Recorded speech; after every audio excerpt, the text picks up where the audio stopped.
Canada strikes a deal to sell light armored vehicles to Saudi Arabia. I'm Marco Perry. Welcome to the Perry Platform.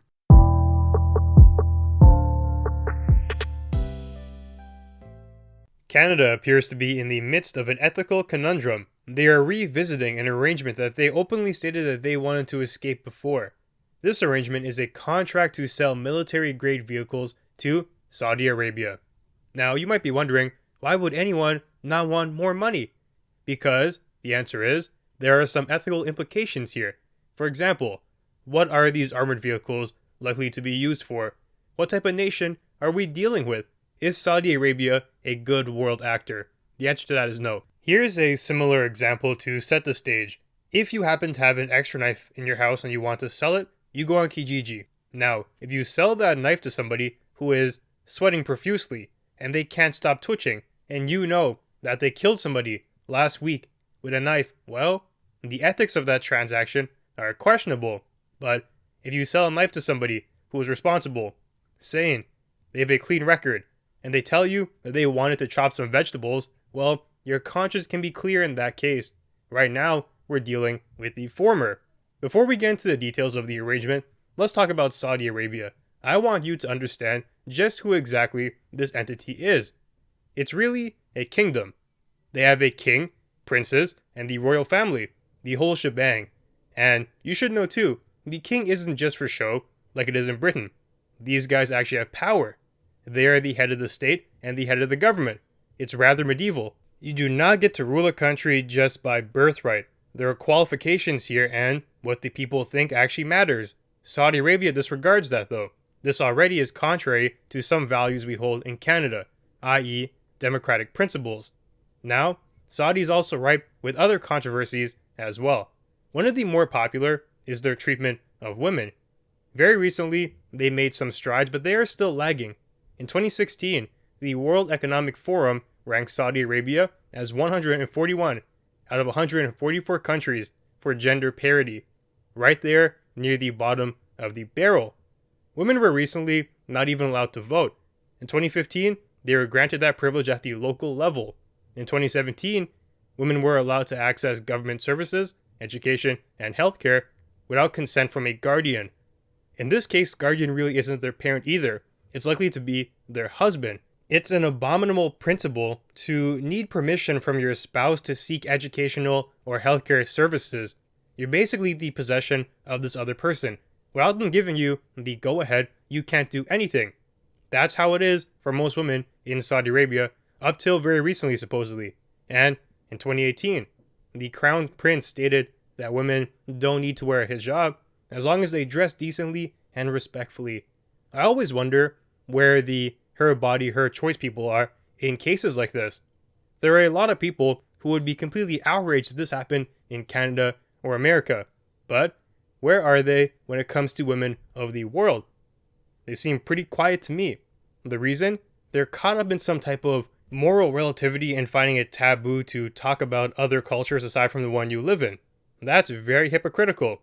If you are enraged by the supposed injustices that you find here, what about the women around the world who have it far worse? Places like Saudi Arabia and much of the Middle East, they don't talk about that, and to me, that's a true injustice, but I will fill that void in this regard. It is not a country's place to dictate the attire that women wear. There is no reasonable rationale for that. Really, it's a violation of freedom. This is irrelevant. Let them wear what they want. Supposedly it goes against whatever principles you hold dear, but still, you can't hold those above the individual rights and freedoms of the person. Decent and respectful are arbitrary anyways. That can be bent to suit the vision of these men in power, the king and the prince. I assure you, what we consider to be decent in Canada is different than in Saudi Arabia. These standards are not globalized. If you are a woman, why must you be subject to these nonsensical norms? If you want to dress decently, fine, do that. If you don't want to, that should be fine as well. It's worse in other places, albeit, where they mandate covering, so Saudi isn't the most horrible in that regard, but still, there's a lot of room to become modernized here. If you are a woman, you can obviously try and sympathize with the women of this nation. How terrible it is to be conditioned to believe you have to dress and act in a certain way. And if you are a man, use some compassion. You can easily tell that's not something that you would want. It's a blatant violation of your freedom. Now, aside from that, capital punishment is still a thing in Saudi Arabia. In 2018, 149 people were executed. What's their go-to method? They prefer beheading. Also, atheism and religious deviations from the norm are scarcely tolerated. In fact, it's not tolerated at all. In 2014, the nation issued a royal decree labeling atheists as terrorists. What do they consider terrorism? They defined it like this: calling for atheist thought in any form, or calling into question the fundamentals of Islamic religion on which the country is based. Amazing definition. Truly terrorism of the highest degree. If you cannot call into question the fundamental principles of your society, you are doomed to be trapped in whatever the standard is forever, whether it's Islamic or not. This is why freedom of speech is powerful. It lets you root out the bad ideas. If I can't go there and say, hey, some of your practices are backwards, you guys are acting like buffoons here, modernize and get with the times, if I'm going to be jailed for that, then what is the prospects of them realistically changing, of reforming? If people who are progressive can't speak their values because they're going to be jailed, if you're an atheist, you're going to go to jail as a terrorist, well, what can happen there? There's little wiggle room for advancement. You are stuck. You are trapped, and that's how things are going to be. It's very depressing.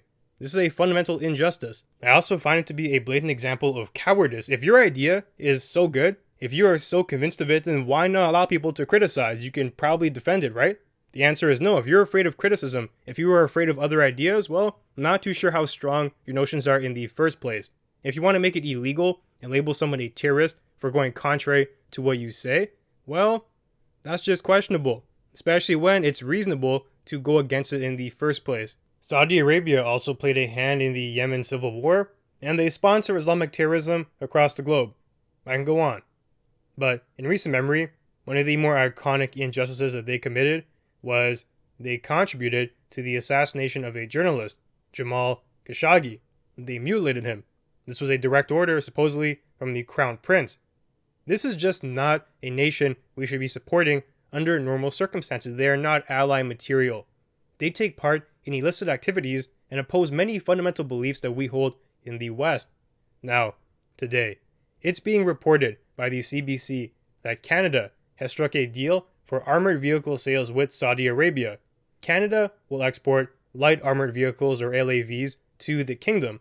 Now, they call it light armored, but that's somewhat of a euphemism. These things are beastly in their own right. They have mounted artillery, machine guns, and they can easily wreak havoc. These things aren't toys, and if you haven't seen one, you should look it up. Type in LAV. They're basically a tank, but they're light armored. They're not on that same level, but the destructive capabilities is definitely there. Now, in return for these LAVs, Saudi Arabia will give us $14 billion. That's revenue though, not profits.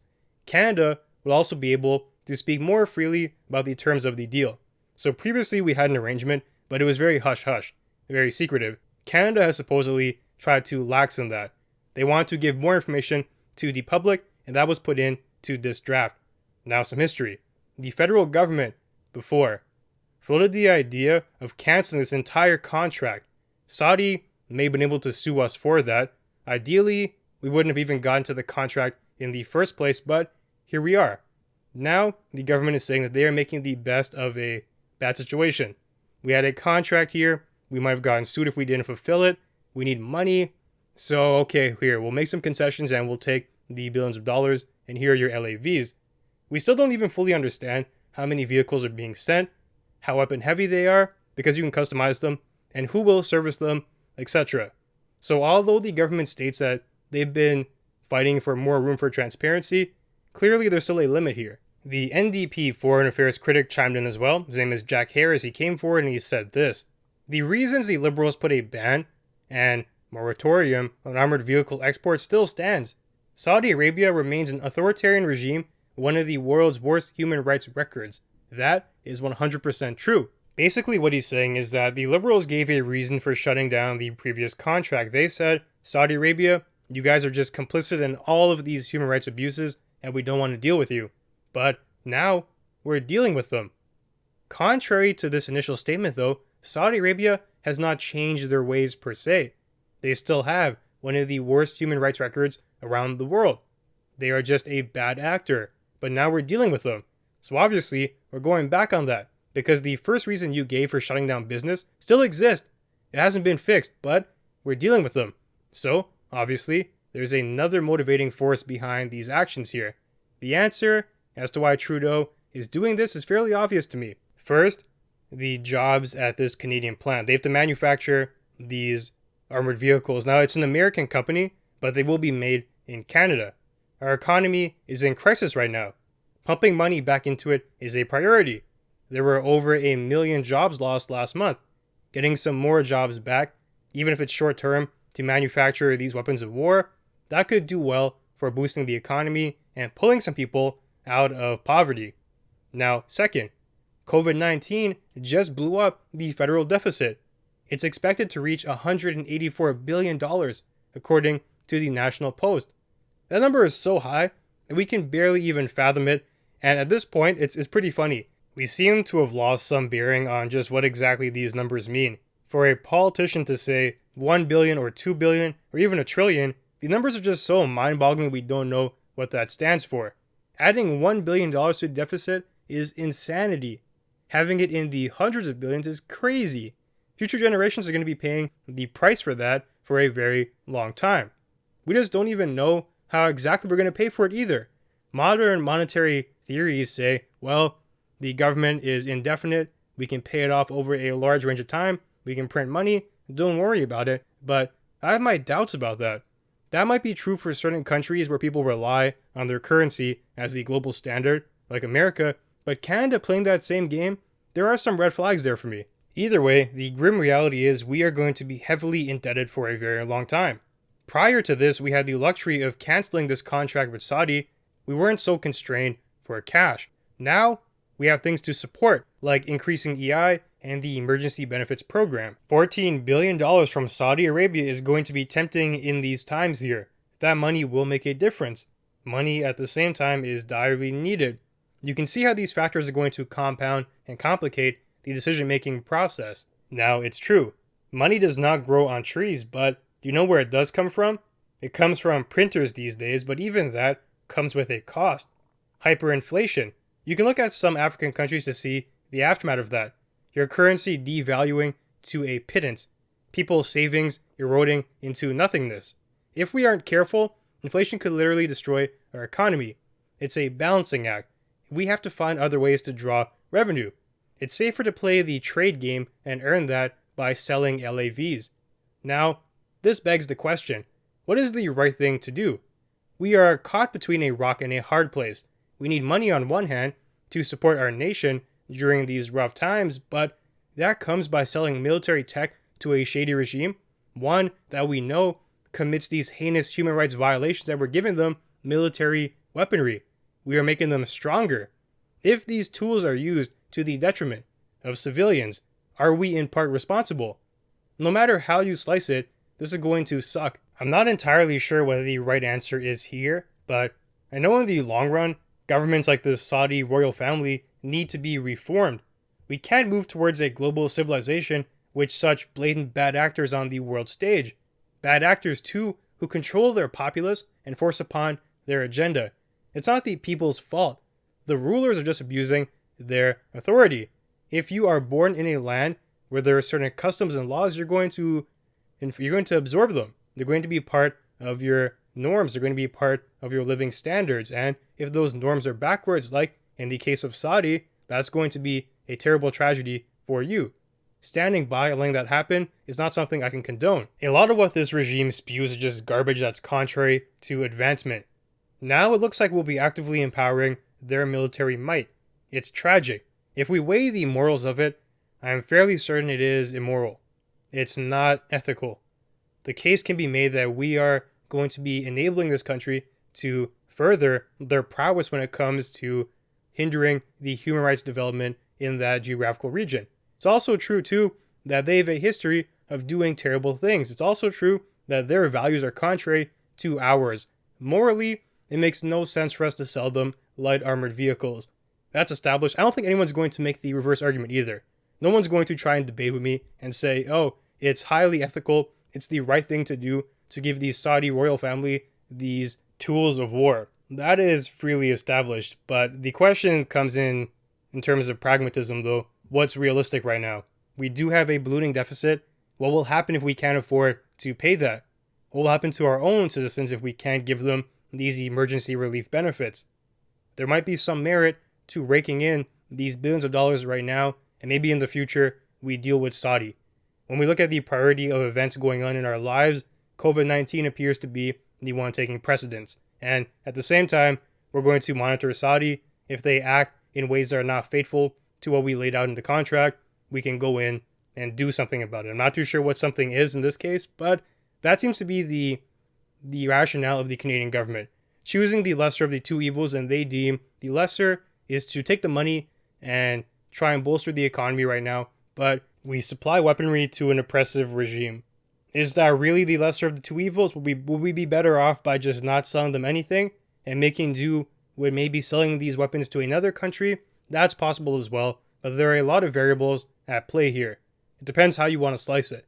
Overall, it is tragic though. Now, our foreign affairs minister said people shouldn't view this deal as a sign that we are normalizing relations. He's saying that, well, Saudi Arabia is obviously complicit in all these violations here. We're not their friends. Don't assume that we're being friendly now, that we support them. We just need money. We need to sell them these vehicles to sustain our economy, and we're still going to be scrutinizing them. But how should we view it if not under a normalized lens? As a simple transaction, is that true? At the very least, we're making it clear that we're open to trade with them. We're making it very clear that we can overlook certain things in the pursuit of revenue. We can overlook some of the bad things they've done if it means that we're going to make money. The minister said that they will continue to advocate for human rights. He is troubled by jailing dissidents and the unequal legal and political status of women, but I don't know what you're advocating is going to do. I doubt it will have any effect, actually. Saudi Arabia simply does not care. There are very obvious power dynamics at play here that are being overlooked. You lost your bargaining chip, and we need to be realistic about that. So on one hand, Saudi wants her LAVs, and we want human rights to be supported in this region. You have no power over a country that has gotten what they want from you. If you hand over the LAVs and you take money instead of advancement of human rights, the transaction is done there. We've agreed upon something. What are we going to say now? They've gotten their desired object.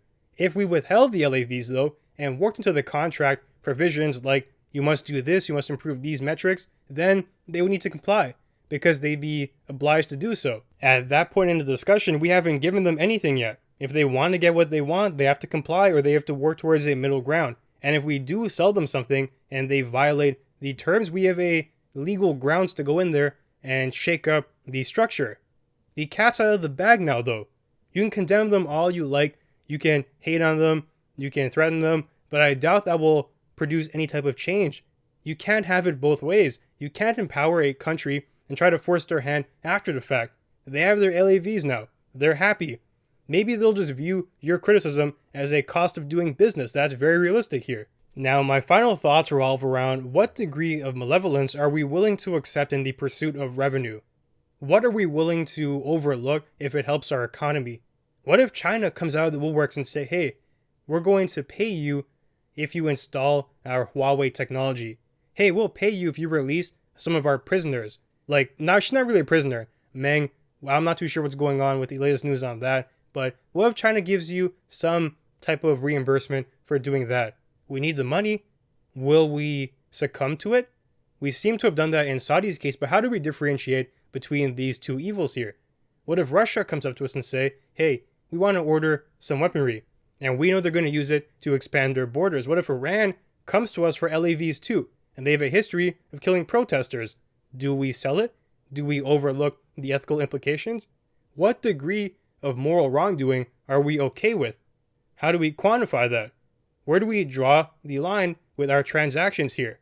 It's true, there are some countries that we can't do business with in good conscience. They're just bad actors here, and we empower them to carry out their malevolent will. But we need money. There's a balance there, but trying to find it is difficult. On the personal level, we deal with this to some degree with the sweatshop equation. We're able to access these cheap goods here in Canada. We can buy a t-shirt for $5, but it comes at a cost of having a kid in Bangladesh or something, just spending their days sweating over a manufacturing machine, and that's all they're doing. They're getting paid a pittance, but we reap the benefits over here. Are we okay with putting up with that degree of just moral failing to receive our desired product? Now, of course, at the individual level, not a lot of people regard the equation in that context. They don't even think about how the supply chain dates back. They see the cheap price tag and they say that's how things are. They don't think about the implications. But the government, though, is definitely doing this. They're thinking about what it means to sell these weapons to Saudi Arabia. They are an informed actor and they've made their choice here. How far can we compromise our beliefs to balance the budget? Should we find other ways to curb spending instead? If we recognize that, hey, money is a real concern, should we be spending so much of it? These are all questions that we need to have more honest conversations about, or otherwise we're just going to be in the dark. So, that now brings me to the end of our conversation for today. If you enjoy the content, be sure to check me out. I have a new website, perryplatform.org. I post articles there, and you can read up about me. And you can also find me on social media at Perry Platform. Thanks for joining me, and I'll see you soon.